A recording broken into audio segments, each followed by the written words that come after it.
অনেক কলেজ ভার্সিটির ছেলে মেয়েরা ইসলাম মানতে চায় না, ধর্ম মানতে চায় না। আমার ভাই বোনেরা, ও যে যেমনে বুঝাইছে উনি এমনি বুঝা নিজের মতো চলে গিয়েছে। এমন এমন হাদিস দেখায় যে হাদিস আসলে হাদিসের মধ্যেও নাই, থাকলেও উনি বুঝতে পারে নাই। আল্লাহর ওয়াস্তে একটু কথাটা বুঝবেন, কষ্ট হচ্ছে না তো আপনাদের? আল্লাহ তাআলা বিভিন্ন নবীকে ইসলাম প্রচারের জন্য যথেষ্ট সময় দিয়েছেন। কাউকে 900 বছর দিয়েছেন, কাউকে 700 বছর দিয়েছেন, কাউকে 800 বছর দিয়েছেন। কিন্তু ওনাদের এরিয়াটা ছিল সারা পৃথিবীর মধ্যে চট্টগ্রাম যেমন এরকম একটা ছোট্ট এরিয়া ছিল। যেমন বনি ইসরাইলের নবী বলা হয় মূসা আলাইহিস সালামকে। মূসা নবীকে আল্লাহ হায়াত দিলেন, লং টাইম, জায়গা দিয়েছেন ছোট, ইসলাম প্রচারে জায়গা দিয়েছেন অর্থাৎ এই মূসা তুমি চট্টগ্রামের মানুষকে দাওয়াত দিলে হবে, ঢাকার মানুষ দাওয়াত না পাইলো, ইসলাম কবুল না করলো তোমাকে প্রশ্ন করা হবে। আল্লাহ মূসা নবী বলে আল্লাহ আমার হায়াত কত? রব বলে যে যাও শত শত বছর দিলাম। ইব্রাহিমকে শত শত বছর, দাউদকে শত শত বছর, আইয়ুবকে শত শত বছর, আদমকে শত শত বছর, নূহকে শত শত বছর। এই বিভিন্ন জেলা নিয়ে ওনাদের দায়িত্ব। এবার আপনার আমার নবী আসার পালা। একটু জোরে বলি, আপনার আমার আমাদের নবী আসার পালা। আপনার আমার নবী আল্লাহকে জিজ্ঞেস করলেন, আল্লাহ মূসা নবীর এরিয়া তো চট্টগ্রাম, দাউদ নবীর এরিয়া হচ্ছে সিলেট, আইয়ুবের এরিয়া হচ্ছে আল্লাহ বরিশাল, আমার দায়িত্ব এরিয়া কতটুক? রব বলে যে চট্টগ্রাম আপনার আন্ডারে। আমি বলতে থাকবো, আপনারা শুধু সুবহানাল্লাহ বলতে থাকবেন। হয় নাই? হয় নাই? মাইকের ভলিউমটা একটু বাড়াই দেন। সুবহানাল্লাহ আরো জোরে বলেন। রব্বুল আলামিনকে যখন জিজ্ঞেস করা হলো, রব্বুল আলামিন বললেন, হে নবী রাহমাতুল লিল আলামিন, আপনার দায়িত্ব, চট্টগ্রামও আপনার দায়িত্ব, বরিশালও আপনার দায়িত্ব, সিলেটও আপনার আন্ডারে, পুরা বাংলাদেশ আপনার আন্ডারে, ইন্ডিয়া আপনার আন্ডারে, পাকিস্তান আপনার আন্ডারে, দুবাইও আপনার আন্ডারে, কুয়েত আপনার আন্ডারে, সমস্ত এশিয়া আপনার আন্ডারে, ইউরোপ আপনার আন্ডারে, আমেরিকা আপনার আন্ডারে, আফ্রিকা আপনার আন্ডারে, আসমান জমিন লৌহ কলম সমস্ত কিছু আপনার দায়িত্বে দিলাম। এরিয়া কি ছোট না বড়? হাতও আটবে না, চোখও আটবে না, এত বড়। তাহলে সময় কি এখন কম দেওয়া দরকার না বেশি? একটু বেশি না মহা বেশি? এবার আল্লাহর নবী জিজ্ঞেস করলেন, আল্লাহ ইব্রাহিম নবীকে, নূহ নবীকে তুমি চট্টগ্রামের দায়িত্ব দিয়া 700-800-900 বছরের ভিসা দিছো, আমারে যেহেতু সারা পৃথিবী দিলা, সৃষ্টি জগৎ দিলা, আলামিন দিলা, আল্লাহ আমার ভিসা কতদিন? আল্লাহ পাক বলে 63 বছর। একটু আর একটু জোরে জোরে বলি। আল্লাহ 63 বছরে পুরাটা কন্ট্রোল করতে হবে আমার। রবে বলে যে হ্যাঁ, এটা আপনার দায়িত্ব। আচ্ছা এই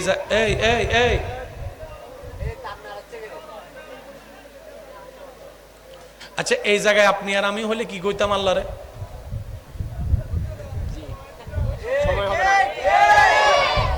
900 বছর দিছ শুধু চট্টগ্রামের দায়িত্বে একজনকে, আর তুমি আমারে দিলা সারা বিশ্ব, সময় দিলা মাত্র 63 বছর। আর এখন তো এমন অবস্থা হয়েছে, বছর চলে যাচ্ছে মাসের মতো, মাস চলে যাচ্ছে সপ্তাহের মতো, সপ্তাহ চলে যাচ্ছে দিনের মতো। এই কিছুদিন আগে শুক্রবারের নামাজ পড়ছি, এই আবার কালকে বসো আবার শুক্রবারের নামাজ। বুঝতে পারছি? আপনি আমি হইলে বলতাম যে আল্লাহ কাজ শুরু করার আগে আমি ফেল, কিন্তু নবীজি একবারও বলে নাই আল্লাহ আমি কিভাবে করব। হে নবী আপনি বলেন নাই কেন? নবীজি বলে আমার আল্লাহ যেহেতু দিয়েছেন তাহলে বুঝে শুনে দিয়েছেন, বুঝে শুনে দিয়েছেন। আরে আমার কাজ তো করা, আওয়াজ পৌঁছায় দেওয়া তো আমার রবের দায়িত্ব। আমার রব যেটাই চাইবে আমি মুস্তাফা চোখ বন্ধ করে সেটাই করতে থাকবো, সেটাই করতে থাকবো, হা হু করব না। আল্লাহ পাক বলে সেজন্য তো আপনাকে হাবিবুল্লাহ বানিয়েছে।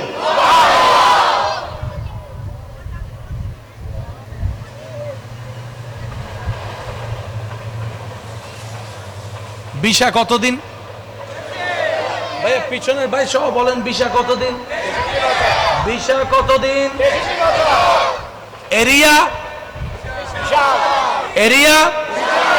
এবার আওয়াজটা পৌঁছানোর জন্য মাধ্যমের দরকার আছে না নাই? নবীর আমলে ক্যামেরা, নাই, আর একটু ছোট করে বলেন, ফেসবুক, নাই, ইউটিউব, নাই, ইন্টারনেট, নাই, পেপার, নাই, টিভি চ্যানেল, নাই, রেডিও, নাই, কিচ্ছু। নাই। তাহলে মক্কার আওয়াজ আফ্রিকায় কেমনে যাবে? টেনশনের কথা। সময় মাত্র 63 বছর। এবার মজার বিষয় দেখেন, নবীজির বয়স যখন 1 বছর, একটু মনোযোগ। নবী বলে, আল্লাহ 63 থেকে দেখ চলে গেছে বা আছে মাত্র, আল্লাহ আমি দাওয়াত শুরু করি। আল্লাহ পাক বলে যে এখন না, এখন না, আরো পরে। দেখেন চ্যালেঞ্জটা কেমন কঠিন হচ্ছে। নবীজির বয়স যখন 5 বছর, আল্লাহ নবী বলে, আল্লাহ এখন শুরু করি, 5 বছর তো অলরেডি শেষ। আল্লাহ পাক বলে যে এখন না, সময় হলে আমি বলবো। একটু মজার আওয়াজ, একটু জোরে জোরে বলেন না সুবহানাল্লাহ। নবীজির বয়স 10 বছর, নবী বলে আল্লাহ শুরু করি। আল্লাহ পাক বলে যে এখন না, আর একটু অপেক্ষা করো। 10-এ নবীকে চুপ করে রাখলেন, 15-তে চুপ করে রাখলেন, 20-এ চুপ করে রাখলেন, 30-এ চুপ করে রাখলেন, 35-এ চুপ করে রাখলেন। 40 বছর যখন হইছে তখন আল্লাহ পাক বলে, হাবিব বলেন, শুরু করেন। কয় বছর চুপ করে রাখছে? এমনে হায়াত দিছে। 63 বছর। এবার 63 থেকে 40 গেলে এবার বলেন পরীক্ষাটা আরো কি হয়ে গেছে? বলেন না, আরো কি হয়ে গেছে? মাধ্যম ফেসবুক, নাই, ইন্টারনেট, নাই, ভিডিও কলে যে পৌঁছাবে এরকম সুযোগ। কিন্তু বড় তাজ্জুবের বিষয়, 40টা বছর বয়স মুবারকে আল্লাহর হুকুমে আপনার আমার নবী কামলিওয়ালা রাহমাতুল লিল আলামিন বলতে শুরু করলেন, ইয়া আইয়ুহান নাস কুলু লা ইলাহা ইল্লাল্লাহ তুফলিহুন তুফলিহুন তুফলিহুন। এক আল্লাহর দাওয়াত দেওয়া শুরু করেছে। কিছুদিন যেতে না যেতে এই এক আল্লাহর আওয়াজটা, দাওয়াতের আওয়াজটা আরব থেকে আফ্রিকা পর্যন্ত পৌঁছায় গিয়েছে।